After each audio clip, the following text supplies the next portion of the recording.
இயேசு உங்களை நேசிக்கிறார். இந்த நாள் வேதாகம தியானத்திற்கு உங்களை அன்புடன் அழைக்கிறேன். உம்மிலே பலன் கொள்ளுகிற மனுஷனும் தங்கள் இருதயங்களில் செவ்வையான வழிகளை கொண்டிருக்கிறவர்களும் பாக்கியவான்கள். 84 சங்கீதம் 5 ஒரு காட்டில் உள்ள குகையில் ஒரு கரடி வசித்து வந்தது. அது அந்த காட்டிலேயே மிகவும் பலம் வாய்ந்ததாக கருதப்பட்டது. அதை எதிர்த்து வேறு மிருகங்கள் எதுவும் சண்டைக்கு வருவதில்லை. அதனால் தன்னை எதிர்கொள்ள யாரும் இல்லை என்று இருமாப்பாய் வாழ்ந்து வந்தது. அது வாழ்ந்த குகைக்கு சற்று தள்ளி ஒரு விவசாயி தன் கொட்டகையை அடித்து தன் மாடுகளையும் ஆடுகளையும் மேய விட்டிருந்தான்.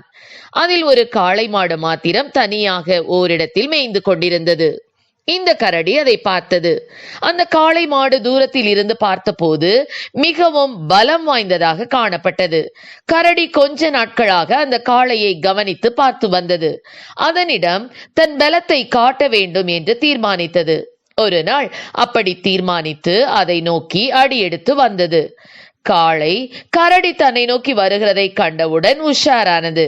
கரடி ஒரு குறிப்பிட்ட தூரம் வந்ததும் காளையை பார்த்து அப்படியே நின்றது. இரண்டும் ஒன்றை ஒன்று பார்த்தபடி அப்படியே நின்று கொண்டிருந்தன. கடைசியில் காளை அதை பார்த்து, உனக்கு என்ன வேண்டும்? ஏன் அப்படி நின்று என்னையே பார்த்து கொண்டிருக்கிறாய் என்று கேட்டது. அதற்கு கரடி, நான் உன்னோடு சண்டையிட விரும்புகிறேன் என்றது.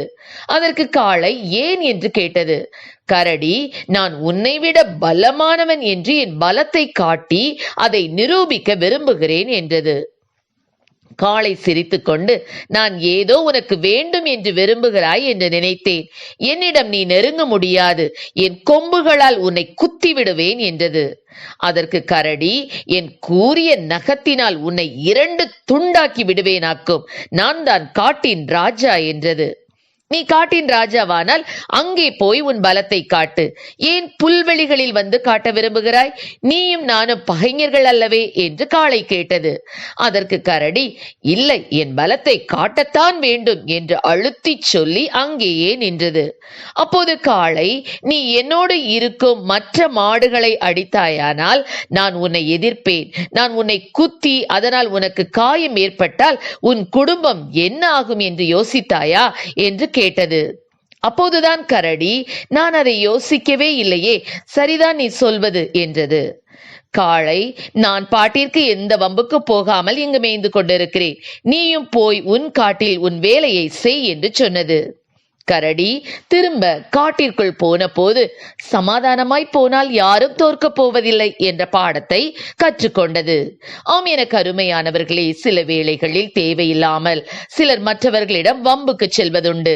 கேட்டால் நான் இருக்கும் நிலைக்கு அவர்களிடம் என் பலத்தை காட்ட வேண்டாமா, நான் யார் என்று மற்றவர்களுக்கு வெளிப்படுத்த வேண்டாமா என்று அப்பிராணியாக இருக்கும் மற்றவர்களிடம் போய் தங்கள் சக்தியை காட்ட விரும்புவார்கள். அவர்களின் வீர தீரத்தை எல்லாம் காட்டி பலவீனமானவர்களை தங்கள் வார்த்தைகளாலும் செயலாலும் பீஸாக கிழித்து அவர்களை மேற்கொண்டோம் என்று பெரிதாக தப்பட்டம் அடித்துக் கொள்ளுவார்கள். ஆம் பிரியமானவர்களே, நாம் இப்படி வாய்ச்சொல்லில் வீரர்களாகவும் அடிதடி சண்டையில் வீரர்களாகவும் இருப்பதை கர்த்தர் விரும்புவதில்லை. கர்த்தர் தமிழ் நாம் பலன் கொள்ளவே விரும்புகிறார். உண்மையிலே பலன் கொள்ளுகிற மனுஷனும் தங்கள் இருதயங்களில் செவ்வையான வழிகளை கொண்டிருக்கிறவர்களும் பாக்கியவான்கள் என்று வேதத்தில் காண்கிறோம். நமக்கு வயதாக நம் பலன் குறுகிக் கொண்டே போகிறது. முட்டி வலியும் முதுகு வலியும் நம்மை தாக்குகின்றன. ஆரம்பத்தில் இருந்த பலன் குறைந்து வலுவிழந்து போகிறோம். ஆனால் கர்த்தரில் பலன் கொள்ளும் போது காலேப் தனது 85வது வயதிலும் இப்போதும் இதோ கர்த்தர் சொன்னபடியே என்னை உயிரோடை காத்தார். இஸ்ரவேலர் வனாந்தரத்தில் சஞ்சரிக்கையில் கர்த்தர் அந்த வார்த்தையை மோசேயோடே சொல்லி இப்பொழுது 45 வருஷமாயிற்று. இதோ இன்று நான் 85 வயதுள்ளவன். மோசே என்னை அனுப்புகிற நாளில் எனக்கு இருந்த அந்த பலன் இந்நாள் வரைக்கும் எனக்கு இருக்கிறது என்று விசுவாசத்துடன் கூறினார். ஆண்டவராகிய கர்த்தர் என் பலன் என்ற ஆபகுக் தீர்க்கதரிசியின் கூற்றப்படி ஆண்டவரே நமக்கு பலனாக மாற வேண்டும். கர்த்தரின் பலனே நம் பலன். அவர் நம் பலனாக மாறும் போது நாம் அனைவரோடும் சமாதானமாக வாழும்படி தேவன் கிருபை செய்வார். நம்முடைய உண்மையான பலன் பரிசுத்த ஆவியானவர் கொடுக்கும் பலனே ஆகும். பரிசுத்த ஆவி உங்களிடத்தில் வரும்போது நீங்கள் பலன் அடைந்து எருசலேமிலும் யூதேயா முழுவதிலும் சமாரியாவிலும் பூமியின் கடைசி பரியந்தமும் எனக்கு சாட்சி சாட்சிகளாயிருப்பீர்கள் என்ற வசனத்தின்படி உன்னத பலனால் நிரப்பி கர்த்தருக்கு சாட்சியாயிருக்க தேவன் கிருபை செய்வார். கர்த்ததாமே நம்மை ஆசீர்வதிப்பாராக. ஆமீன். ஜெபம்.